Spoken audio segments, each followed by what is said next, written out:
saya secara spesifik akan meng-highlight mengenai stress management one-on-one. Kurang lebih apa sih yang bisa dilakukan begitu ya ketika kita menghadapi atau mengalami stres.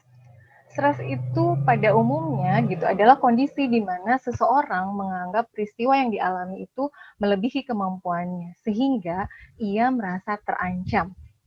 Oke. Nah, dua jenis stres itu ada dua. Ada yang disebut dengan eustress, ada yang disebut dengan distress.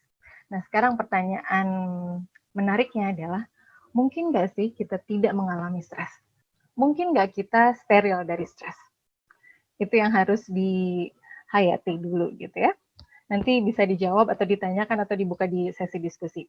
Nah, sekarang yang disebut eustress adalah stres yang positif. Misalnya begini, besok harus mengumpulkan tugas, tapi sekarang belum selesai. Nah, karena ada stres seperti itu, kita akan berusaha untuk mengerjakannya dengan baik, tugas yang dimaksud. Maka dari itu, eustress juga sering disebut sebagai stres yang positif. Nah, di sisi lain, ada juga yang disebut dengan distress. Nah, distress ini sebaliknya dari eustress merupakan stres yang dampaknya negatif. Jadi misalnya karena stres, jadi tidak bisa berpikir, tidak bisa melakukan sesuatu. Tadi seperti si hamster tadi, gelisah, kurang makan, berat badan menurun, dan lain sebagainya. Overall itu adalah dampak atau stres yang berdampak negatif.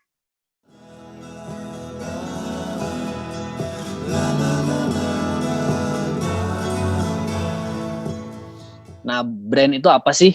Gitu kan. Nah, ini mungkin bisa next. Nah, mungkin teman-teman di sini ada yang pernah tahu foto-foto ini, gitu ya. Nah, bisa dibilang ini ada 3 foto. Nah, 3 foto itu kalau misalkan foto yang di sebelah kiri itu tuh bisa dibilang adalah sesuatu atau produk yang hanya ibaratnya tidak ada embel-embelnya gitu ya. Contoh itu di sebelah kiri atas ada baju di Bandung, kalau misalkan bikin sendiri itu ya bisa dibilang lah ya kalau harga produksinya itu cuma 50.000 gitu ya. Tapi ketika baju itu ditempel sama sebuah gambar, itu gambar boneka gitu ya. Boneka ini namanya Kaus. Kaus ini salah satu ilustrator dari internasional, dan ini brandnya juga Uniqlo. Harganya ini sudah ibaratnya harga resell ya, bukan harga retail ya. Jadi 500.000 ya. Jadi ada perbedaan 450.000.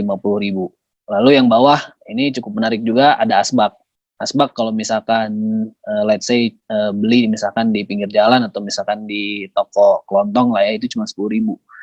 Tapi ketika di logoin gitu ya pakai Supreme tuh jadi 5 juta. Nah, yang sebelah kanannya itu juga sama gitu ya. Mungkin ini yang paling aneh ya. Dari Supreme juga ketika batu bata dia cuma cap logo seperti itu aja.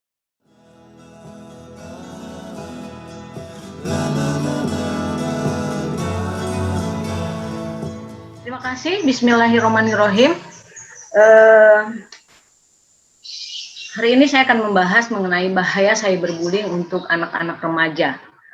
Why cyberbullying ini perlu diperhatikan, diketahui, karena seperti pembicara kedua tadi ya yang membicarakan hype tentang brand, bullying itu juga hype loh.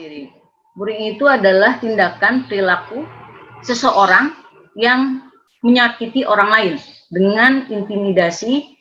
Cara intimidasi caranya itu baik berbentuk verbal, non verbal, yang menyakiti secara psikologis dan secara fisik.